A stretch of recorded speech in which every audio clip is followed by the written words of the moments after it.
As consumers, I think we have to, for ourselves, know what characteristics of products are important to us and then understand how those characteristics are described in the market and make our choices based on that. And not to forget that for most people, the most important characteristic of any product still is price. And that's okay. According to a recent survey by Nielsen and its strategic partner and product data company Label Insight, 39% of U.S. consumers say they would switch from the brands they currently buy to others that provide clearer, more accurate product information. In addition, 73% of those surveyed feel positively about brands that share the why behind the buy information about their products. The survey also found that 68% are willing to pay more for foods and beverages that don't contain ingredients they perceive are bad for them. Because of the easy access through the internet today, today's consumers are more educated than ever. As a result, Nielsen says that many consumers are putting that knowledge to use and are making their selections more carefully and for specific purposes. On today's Sound Living, some of the factors influencing the products we buy. Sound Living is a weekly public affairs program produced by Research and Extension at Kansas State University. I'm Jeff Wickman. While the why and how behind the products have become more important for today's consumers, K-State Research and Extension Family Resource Management Specialist Elizabeth Kish says it's really nothing new. She says there have always been consumers who were looking for specific characteristics in the products they were purchasing. Elizabeth, one of the things that consumers are starting to pay more attention to is labels in and of themselves. I think a lot of times we look at the price label, but we didn't necessarily look at maybe where a product came from or what type of product it is. Right. It sort of comes and goes when consumers are interested in the details of the products that they're buying. Right now, there's a large group of consumers who are very interested in the contents of the food and beverages that they're buying. In the past, there has been efforts. People were interested in, for example, the country of origin of the materials of the products that they were buying. Now we're starting to see that people are even interested in how that product came to be. Was it grass-fed? Was it range-free? Those type of things. Right. So I think it's important to keep in mind when a producer or a manufacturer brings a product to market, those products have certain characteristics, and they have to keep in mind that consumers, when they make a decision to purchase a product, are looking for a certain set of characteristics. And when there's a sale, that means that those characteristics, for the most part, overlap. As a consumer, we can't always get all the characteristics that we want in a product, so we have to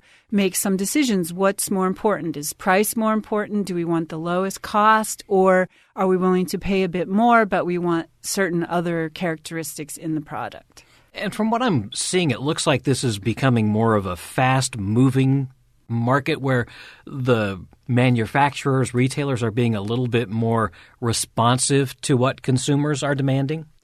I think so. I think that retailers, producers, marketers are responding as consumers are expressing a demand for something.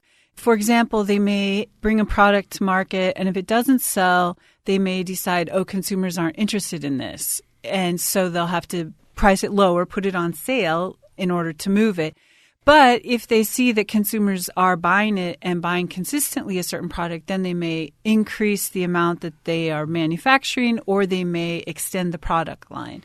And they may even increase the price. Well, they may increase the price, and that could happen as well, because if there's shown to be a demand for something, that is an indication to the seller, if we talk about Econ 101, that they could increase the price.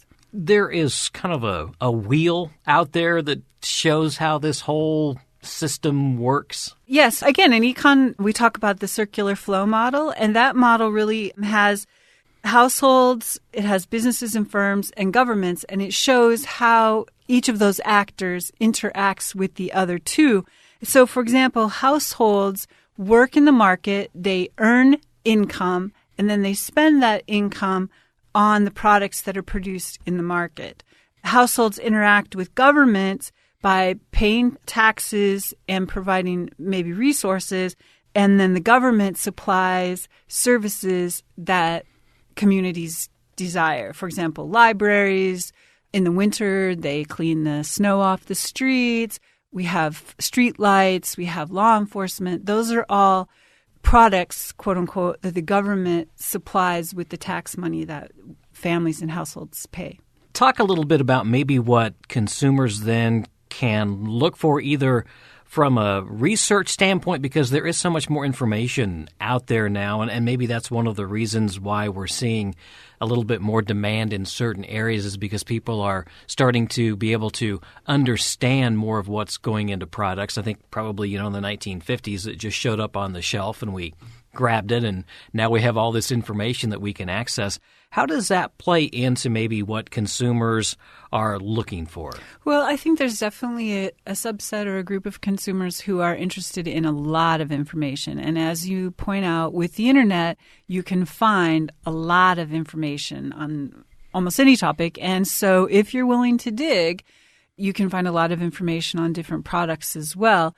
The question is, though, are consumers able to put that into context? Are they able to understand everything that they're reading? And are they able to then compare it to other products that they might buy for the same need or the same use? And I think that's where probably businesses, firms might get a bit frustrated because, yes, there's a lot of information out there, but consumers may focus only on what a business feels is one tiny specific aspect, and that might influence a consumer's decision. However, consumers are the ones who are ultimately purchasing the product. And I think we all are familiar with the phrase, vote with your pocketbook, or the consumer is king.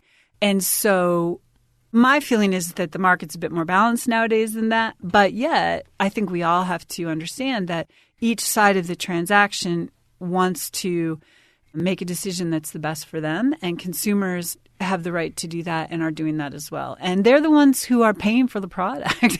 And so, I don't think it's like a battle at all, but it is, people have different demands and they have different things that are important to them. I think one of the things that consumers struggle with is the fact that we see what almost become buzzwords because we start seeing them appearing all at the same time, like the gluten-free or organic, and we start to wonder, okay, is this really gluten-free? Are there standards they have to meet? Is this really organic, or what do they mean by organic? Because there's not necessarily standardized definitions. Well, some of those terms do have standard definitions. Others are a bit more flexible, shall we say. And so I think it really behooves the consumer, if there's a particular dimension of a product that's important to them, to understand how that can legally be used. There is some regulation and some enforcement on how some of these terms are used. But I think we also have to understand that the market is vast. There are so many products out there that there's no way that on any given day enforcement could look at all of them. And so things probably will slip through, and we just have to be aware of that. So for the most part, when we see these in the U.S., we can be fairly certain that something is meeting those qualifications?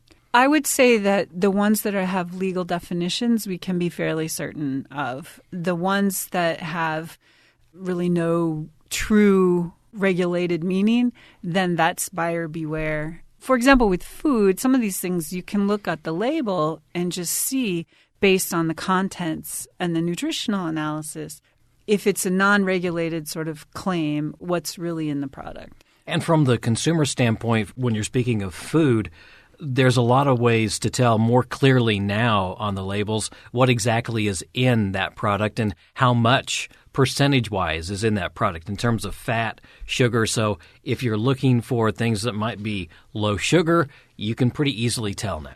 Yeah, you should be able to. The other thing is that when they list out the ingredients, they list the ingredients in the order of how much is in it. So the first few ingredients that are in that list, there's much more of that than the last few. Those just might be trace or something. Is that one of the reasons why we're starting to see the companies be a little bit more responsive to consumer concerns, is because the consumer really does make or break that product? I don't see it as being more responsible. I think that consumers are more interested. I think there has always been a group of consumers who are interested in knowing these things, and manufacturers, producers have responded. And so I guess I would say the particular interests might change. For example, with food sensitivities or some of those interests, those may be newer than some other interests. But I think that there's always been groups of consumers who are interested in these things, and producers respond. So maybe the transparency was there. We just maybe weren't always catching on to that transparency. Right. But I also think, there's a lot more that you can find out if you go, for example, to a manufacturer's website. You can maybe see the information behind the label. But there's information and then there's marketing. And so I think, which is not to say that it's false, but it can be framed in a certain way. So as consumers, I think we have to, for ourselves, know what characteristics of products are important to us, and then understand how those characteristics are described in the market and make our choices based on that. And not to forget that for most people, the most important characteristic of any product still is price. And that's okay. But one of the things we're starting to see, if I understand some of the data correctly, is that certain areas are showing a little bit more growth, like the sustainable products, things that are considered sustainable. They're seeing a larger increase in sales as opposed to some of the more conventional type products. Right. So there was some research released that shows that, and it's more a matter of growth, percentage growth. So it doesn't mean that that's the most desired characteristic. It just means that as we go along, consumers are starting to demand it more. And certainly that comes in the food and beverage sales. We see that. There is some data out there that's showing that people are willing to pay more for certain products. That's something that consumers and the retailers both take note of? I think so, yeah. And there is a type of research that you can do. It's called willingness to pay research, and it's usually simulated. Researchers might have a grocery store, sort of a simulated grocery store, and they give consumers who are the research subjects so much money, and they tell them, go make your choices among what's in our store. And then they analyze what the choices were and what the prices were. It's one way to do willingness to pay. There are other ways to do that. But yeah, there's research being done that looks at what consumers will pay and what they actually buy now. Because with the scan data, from the grocery store, marketers certainly know what we're buying. Well, and I think that we do too. I do all of the grocery shopping, so I know when there's a huge increase in a product that I normally buy every week. If the price is 50 cents, 75 cents, $1 higher, I kind of take notice of that, and it's like, whoa, maybe I don't want to buy it this week. We do have a price point. At least I have a price point. Oh, yeah. I will pay, so much for eggs, and I'll pay so much for this. But above that, then maybe I look at something that is maybe a little bit less expensive. Right. And I think we all have our internal price limits. And some things we know that, especially in the grocery store, we only buy on sale. In our household, that tends to focus around ice cream. When it's a certain price, my husband, who makes a lot of the buying decisions when it comes to food, says, okay, yeah, let's buy this. It's a good price. But if it's above that, no, we don't need it this week. Well, it's interesting to just really take note of things we do as consumers, and appreciate you kind of clearing up some of this in terms of what labels do, what labels don't do. Yeah, no, it's fascinating. And I think in terms of personal finance, if one thing that we can all remember is when we make product choices, we make them, probably a lot of it is unconsciously, based on how we rank these different characteristics along with price. We call that optimizing. We're optimizing our decision based on all of these things. And if we can be more deliberate about those things, then I think that as consumers, individuals and families, our budgets, we all win.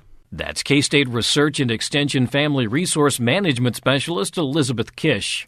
More information on product labeling is available at county and district extension offices and on the extension website, www.ksre.ksu.edu, www.ksre.ksu.edu.